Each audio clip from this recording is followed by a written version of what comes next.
पाकिस्तान और सऊदी अरब के माशी ताल्लुकात नए दौर में दाखिल हो चुके। दोनों ममालिक में तजारती हजम बढ़ाने के इकदाम किए जाएंगे। वज़ीर-ए-आज़म शहबाज शरीफ की सऊदी वज़ीर तिजारत माजिद अल कस्बी से मुलाकात में गुफ्तगू। कहा, सऊदी अरब की तरक्की और खुशहाली में पाकिस्तानियों का किरदार अहम है। खुसूसी सरमाकारी सहूलत कौंसिल फाल है। सऊदी वज़ीर तिजारत ने कहा, पाकिस्तान को सरमाकारी और तिजारत के हवाले से तरजीह दे रहे हैं। सरमाकारों का वफ़द जल्द पाकिस्तान का दौरा करेगा।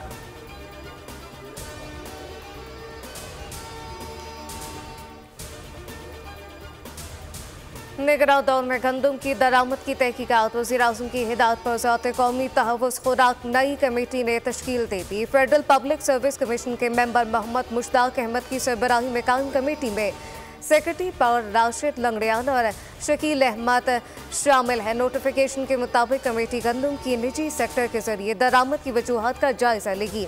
दरामद से कीमत में इजाफे, ज़ख़ीरा और दीगर असरात का भी जायजा लिया जाएगा। 4 रोज़ में रिपोर्ट तैयार करके वज़ीर-ए-आज़म को ब्रीफ की जाएगी।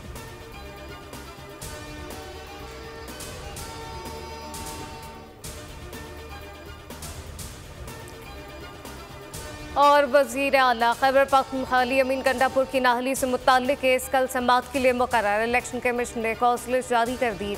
PK 113 से मुताल्लिक़ 6 समाअतें होंगी। अली अमीन गंडापुर समेत दीगर को नोटिस भिजवा दिए गए।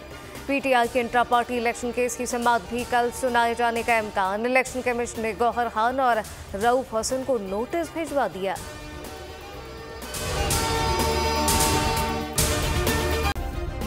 सब्सक्राइब करें और बेल दबाएं ताकि कोई खबर रह न जाए।